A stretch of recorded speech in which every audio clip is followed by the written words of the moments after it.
Volver al amor, de Marianne Williamson. Capítulo 9. El cielo.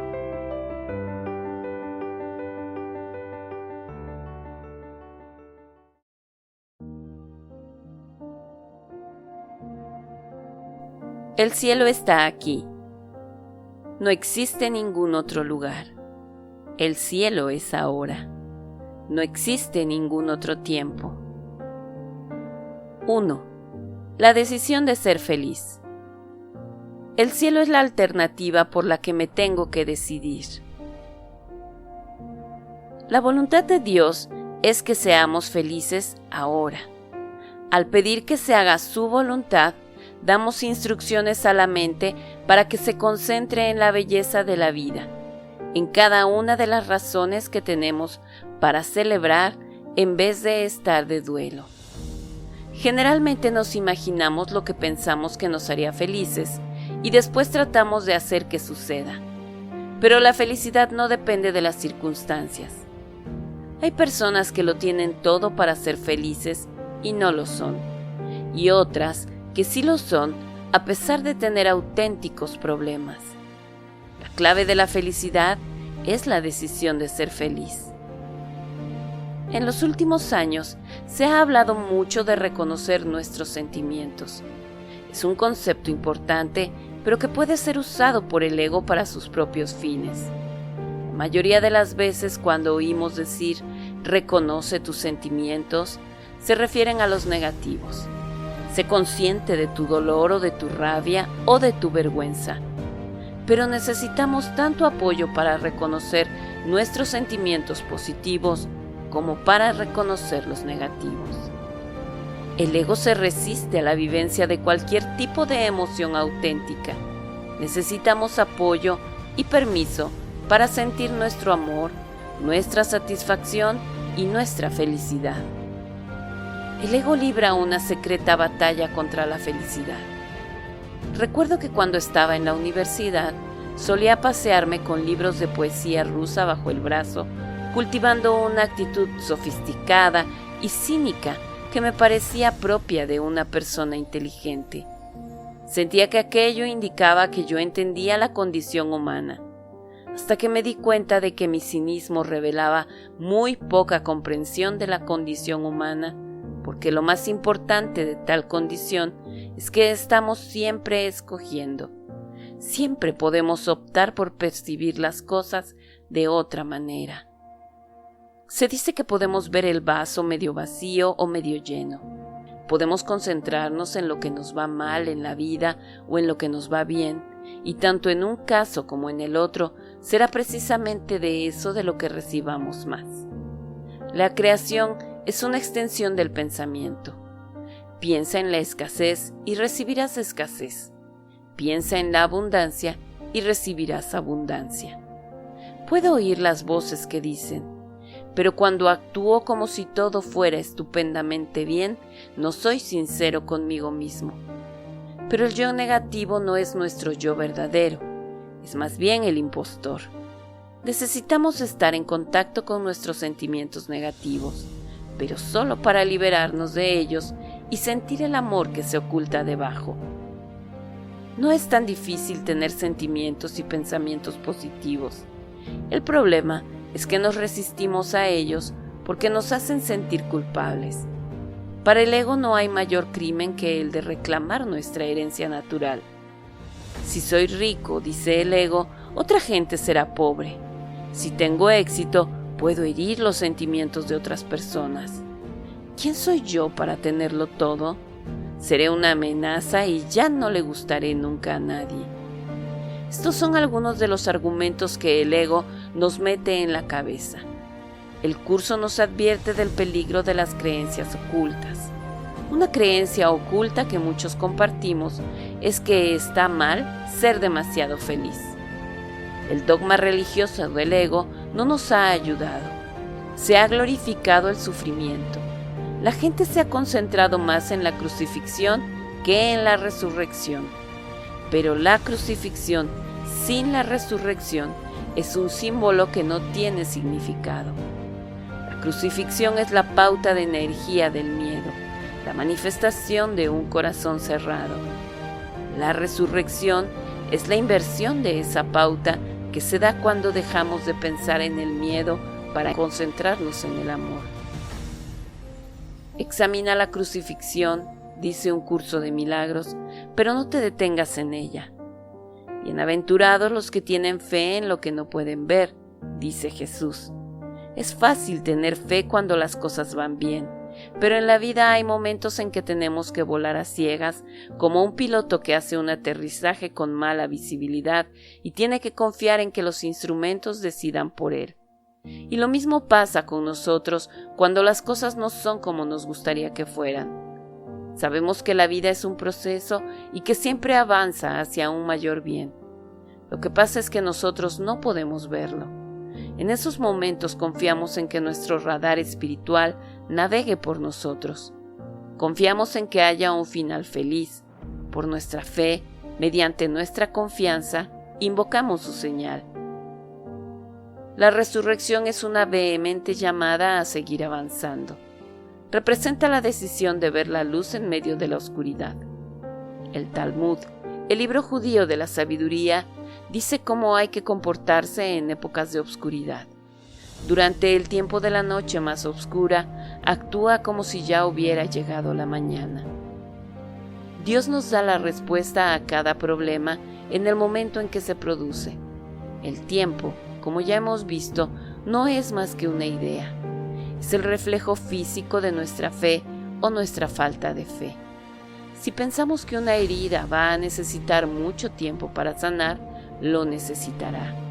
Si aceptamos la voluntad de Dios como algo ya cumplido, experimentaremos inmediatamente la sanación de todas nuestras heridas. Solo la paciencia infinita produce resultados inmediatos. El universo fue creado para apoyarnos en todos los aspectos. Dios está constantemente expresando su infinito cuidado por nosotros. El único problema es que nosotros no estamos de acuerdo con Él. No nos amamos como Él nos ama y por eso impedimos que se produzcan los milagros a los que tenemos derecho. El mundo nos ha enseñado a creer que somos inferiores, que no somos perfectos, que es una actitud arrogante pensar que merecemos una felicidad completa. Este es el punto donde nos quedamos atascados.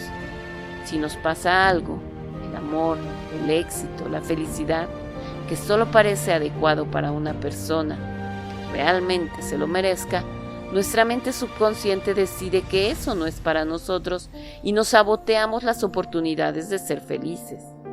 Pocas personas nos han agraviado como nosotros nos agraviamos. Nadie nos ha sacado los caramelos de las manos tantas veces como nosotros mismos los hemos tirado. Hemos sido incapaces de aceptar el júbilo porque no concuerda con la idea que tenemos de nosotros mismos. En contraste con la ínfima apreciación que tiene el ego de nuestro valor, está la verdad tal como Dios la ha creado. No hay luz más brillante que la que resplandece dentro de nosotros. No importa si la vemos o no, está ahí porque ahí la puso Dios. Ser felices no es solo nuestro derecho, sino, en cierto sentido, también nuestra responsabilidad. Dios no nos da la felicidad para nosotros solos, nos la da para que podamos afirmarnos más en el mundo en su nombre. La felicidad es un signo de que hemos aceptado la voluntad de Dios. Es mucho más fácil fruncir el ceño que sonreír. Es fácil ser cínico. En realidad, es una excusa para no ayudar al mundo. Siempre que alguien me dice que está muy deprimido por el hambre que hay en el mundo, le pregunto si da $5 mensuales a alguna de las organizaciones de ayuda a los necesitados. Y lo pregunto porque he observado que la gente que participa en la solución de los problemas no parece estar tan deprimida por ellos como los que se quedan entre bastidores sin hacer nada. La esperanza nace de participar en soluciones esperanzadoras. Somos felices en la medida en que optamos por ver y crear las razones para la felicidad. El optimismo y la felicidad son los resultados del trabajo espiritual. Un curso de milagros afirma: el amor espera la bienvenida, pero no en el tiempo. El cielo solo espera nuestra aceptación. No es algo que vayamos a experimentar más tarde. Más tarde no es más que una idea. Alegraos, decía Jesús, porque he vencido al mundo. Se daba cuenta, como podemos darnos cuenta también nosotros, de que el mundo no tiene poder ante el poder de Dios. No es real, no es más que una ilusión. Dios ha creado el amor como la única realidad, el único poder, y así es. 2. Nuestra capacidad de brillar. Puedes alzar la mano y tocar el cielo. A los ojos de Dios, todos somos perfectos y tenemos una capacidad ilimitada de expresarnos brillantemente. Digo capacidad ilimitada y no potencial ilimitado, porque este último concepto puede ser peligroso si lo utilizamos para esclavizarnos a nosotros mismos, para vivir en el futuro y no en el presente, y para sumirnos en la desesperación, comparándonos constantemente con lo que creemos que podríamos ser. Mientras no seamos maestros perfectos, es imposible por definición que vivamos a la altura de nuestro potencial, que siempre será algo que solo podremos alcanzar más adelante. Se trata de un concepto que puede hundirnos en la impotencia personal. Si nos centramos en el potencial humano, seguiremos siendo impotentes. Centrémonos en la capacidad humana que se expresa en el presente. Es inmediata. La clave no está en lo que tenemos dentro, sino en lo que estamos dispuestos a reconocer de lo que tenemos dentro. No tiene sentido esperar a ser perfectos en todo lo que hacemos, o maestros iluminados, o doctores en filosofía de la vida, antes de abrirnos a lo que somos capaces de hacer ahora. Por supuesto que hoy no somos tan buenos como seremos mañana. Pero ¿cómo vamos a llegar a la promesa de mañana sin hacer algo hoy? Recuerdo haberme pasado años tan preocupada por las opciones que me ofrecía la vida que no me movía. Estaba paralizada por tantas posibilidades. No podía imaginarme qué camino me llevaría a la realización de mi potencial. Ese glorioso mito neurótico que siempre estaba ahí esperando, precisamente enfrente de todo aquello que yo podía manifestar en el presente. Por ello, me sentía siempre demasiado asustada para moverme. Y el miedo, por supuesto, es el gran traidor del yo. La diferencia entre las personas que viven su potencial y las que no lo hacen no es la cantidad de potencial que poseen, sino la cantidad de permiso que se dan a sí mismas para vivir en el presente. Somos la generación adulta, tenemos cuerpos adultos, responsabilidades adultas y profesiones adultas. Lo que a muchos de nosotros nos falta es un contexto adulto para nuestra vida en el que nos demos permiso para brillar, para florecer plenamente, para mostrarnos poderosamente en el presente sin temor de no valer lo suficiente. Esperar un futuro próspero es una manera de asegurarnos de que jamás llegue. Un adolescente sueña con lo que será. Un adulto se regocija en el presente. Una vez tuve una terapeuta que me dijo que mi problema era que quería ir directamente del punto A a los puntos X, Y y Z, y parecía incapaz de moverme del punto A al punto B, de ir paso a paso.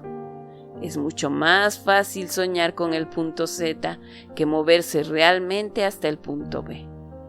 Es más fácil practicar nuestro discurso de aceptación del Oscar que ponerse en marcha y acudir a las clases de interpretación. Con frecuencia tenemos miedo de hacer algo a menos que sepamos que podemos hacerlo perfectamente bien. Pero al Carnegie Hall se llega practicando. Recuerdo cuán liberador fue para mí hace varios años leer en una entrevista con Joan Baez que algunas de las primeras canciones de Bob Dylan no eran tan maravillosas como se decía. Tenemos la imagen del genio surgiendo en plena madurez de la cabeza de Zeus. Una vez le pedí a alguien que diera una conferencia por mí mientras yo estaba fuera de la ciudad, y me respondió que sentía que no podía hacerlo tan bien como yo. «Claro que no», le dije, «yo hace años que lo hago». Pero ¿cómo vas a aprender a hacerlo si no empiezas alguna vez? Creo que la razón de que la gente no tenga hoy tantas aficiones como solía tener en generaciones pasadas es que no podemos soportar hacer nada en lo que no seamos fabulosos. Hace varios años empecé a tomar otra vez lecciones de piano, después de haber tocado durante muchos años cuando era niña. No soy Chopin, pero el solo hecho de tocar tuvo para mí un gran efecto terapéutico. Vi muy claramente que no hay que ser un virtuoso en todo para ser un virtuoso en la vida. Esto último significa cantar, pero no necesariamente cantar bien. Casi todos nos sentimos en algún nivel como caballos de carreras que muerden el bocado y se agolpan contra el portón, esperando y rezando para que alguien venga a abrirnos la puerta y podamos finalmente correr. Sentimos tanta energía reprimida, tanto talento inmovilizado. En nuestro corazón sabemos que nacimos para hacer grandes cosas y tenemos un miedo profundo de desperdiciar nuestra vida. Pero la única persona a quien podemos liberar es a nosotros mismos. La mayoría lo sabemos. Nos damos cuenta de que la puerta cerrada con llave es nuestro propio miedo. Pero a estas alturas hemos aprendido que en algún nivel nuestro terror de avanzar es tan grande que se necesitaría un milagro para liberarnos. El ego quisiera que naciéramos con un gran potencial y muriéramos con un gran potencial. En medio hay un sufrimiento cada vez mayor. Un milagro nos deja en libertad para vivir plenamente en el presente, para liberar nuestro poder y reclamar nuestra gloria. El Hijo de Dios se eleva al cielo cuando libera el pasado y el futuro y así se autolibera para ser quien es hoy. El infierno es lo que el ego hace del presente. El cielo es otra manera de considerar la totalidad. 3. La práctica espiritual. Una mente sin entrenar no puede lograr nada. El amor es algo más que bellos arcoíris.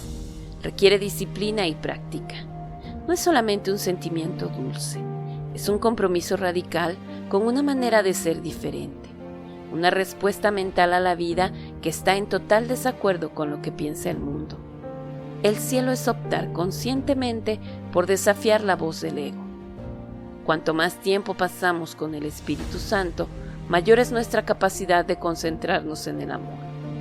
Un curso de milagros nos dice que los 5 minutos que pasamos con él por la mañana, haciendo los ejercicios del curso o cualquier otra práctica seria de oración o de meditación, nos garantiza que Él estará a cargo de nuestros pensamientos en cualquiera de sus formas durante todo el día.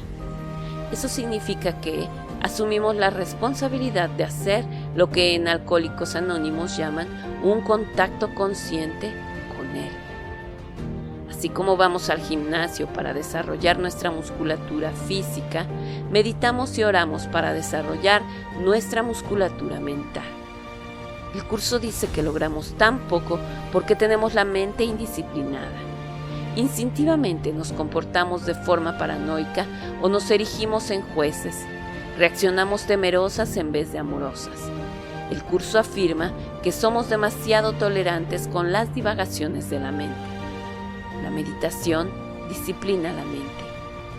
Cuando meditamos, el cerebro emite literalmente otra clase de ondas. Recibimos información en un nivel más profundo que durante la conciencia normal de vigilia.